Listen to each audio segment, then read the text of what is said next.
Before the wars, before the bombs, before the billions. But within 2 decades, he would build the most powerful drug empire the world had ever seen. This is the story of how a street hustler became the king of cocaine.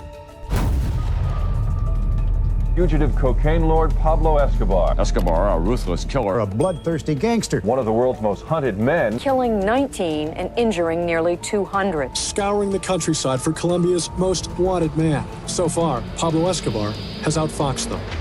When I was running with the Colombo family, we thought that we understood power. We thought we knew what it meant to really control territory and move serious money in the streets. But nothing, and I mean nothing, compared to what Pablo Escobar built in Colombia. And I mean nothing. This man didn't just run a criminal organization, he nearly brought an entire government to their knees. He had his own army, his own territory, his own rules. At his peak, Pablo was moving about 15 tons of cocaine into the United States every single day. 15 tons. That's more drugs than most cartels move in a year. Pablo Emilio Escobar Gaviria was born in 1949 in the small Colombian town of Rio Negro. His father was a farmer. His mother was a schoolteacher. The family soon moved to Medellín, a city that was rapidly growing, but also deeply unequal. Many neighborhoods were filled with poverty, crime, and limited opportunity. For young Pablo, survival meant finding a way to make money any way possible. From an early age, Escobar showed 2 defining traits: ruthless ambition, a natural talent for organization. Was that Pablo Escobar was a very charismatic person. This guy was relying on hundreds and hundreds of young kids working for him. We hadn't realized that Sicario base was so large. Well, he's recruiting from kids that are 14, 15, 16, 17 years old. He's turning them into murderers for money. He's turning them into sicarios, into assassins. Pablo always wanted to be rich, no matter the cost.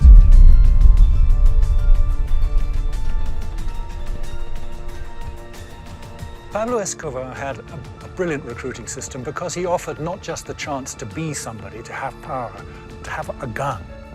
He became somebody with status in his barrio. He became the person who, if he did take on a job for Pablo and got killed, would leave his family rich. And this is part of the almost mystical belief in the Escobar structure. If I do give my life, my mother will be cared for. So my mother, often identified with the Virgin Mary, the structure of religious belief in the sanctity of a woman, she would be left rich. Before drugs, Escobar experimented with almost every type of street crime, like selling stolen tombstones from cemeteries, smuggling contraband cigarettes, stealing and reselling cars. But Escobar wasn't just another street thief. He studied the criminal world like a business. He learned how to move illegal goods, how to bribe officials, how to build networks, and most importantly, how to control people through fear and loyalty. By the early 1970s, Escobar had already built a small criminal organization, but his ambitions were growing. He was looking for something bigger, much bigger. Pablo Escobar siguiera siendo el líder barrial y la persona dedicada a los temas sociales desde un lugar sano y respetuoso por una sociedad.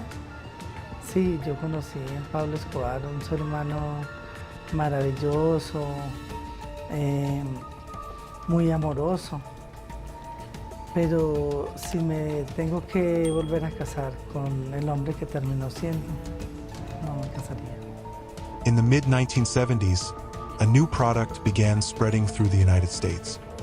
A white powder that wealthy Americans were willing to pay thousands of dollars per kilogram for. Cocaine. At the time, Colombia had not yet become the global center of the cocaine trade. But Escobar immediately saw the opportunity. He partnered with other traffickers and began building a smuggling network. The operation used small aircraft, hidden jungle airstrips, and boats moving through the Caribbean. Shipments began reaching Florida, California, and New York, and the profits were enormous. A kilogram of cocaine that cost a few $1,000s in Colombia could sell for over $50,000 in the United States. Escobar realized he wasn't just smuggling drugs. He was building an empire. O sea, todavía como que en lo más profundo de mi ser no entiendo hasta dónde llegó toda esta locura. Que recé mucho por Colombia, que fue un país que yo quiero mucho y que desafortunadamente lo perdí para siempre. By the late 1970s, Escobar had joined forces with several powerful traffickers. Together, they formed what would become known as the Medellín Cartel. Their network controlled every stage of the cocaine trade: coca cultivation, processing laboratories, international transport and distribution inside the United States. Soon the numbers became staggering. At the cartel's peak, 15 tons of cocaine entered the United States every single day, and profits reached hundreds of millions of dollars per week. Sicarios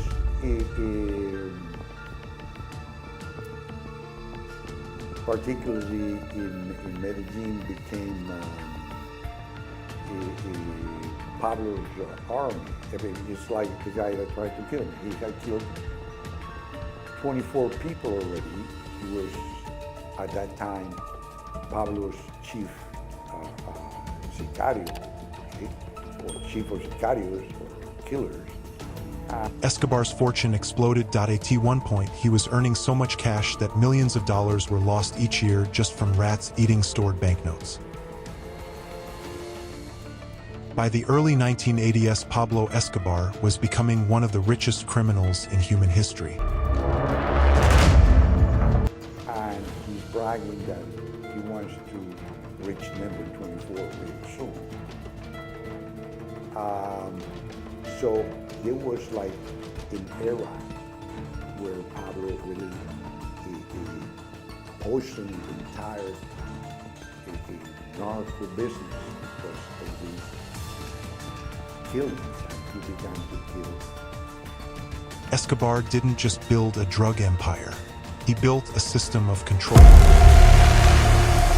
His strategy became famous across Colombia. Plata o plomo. Silver or lead. It meant take the bribe or take the bullet. Police officers, judges, politicians, everyone faced the same choice. Many accepted the money. Those who refused often did not live long. Escobar was transforming from a criminal into a national power broker. Like I explained, the cartel was a conglomerate, not a united or homogeneous organization. There were 26 individual offices that exported cocaine. Escobar soon purchased massive estates, private airstrips, and entire fleets of aircraft. His most famous property was Hacienda Napoles, a luxury compound filled with mansions, private lakes, even a personal zoo.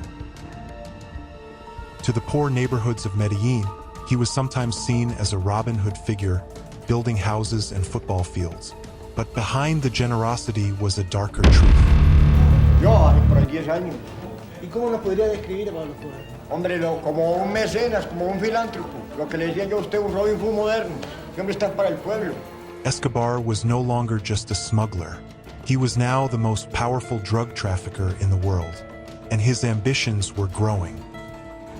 He didn't just want wealth. He wanted something even more dangerous: political power. In the next episode, Pablo Escobar will attempt the impossible. A drug lord entering the world of politics. But as his power grows, so will the violence.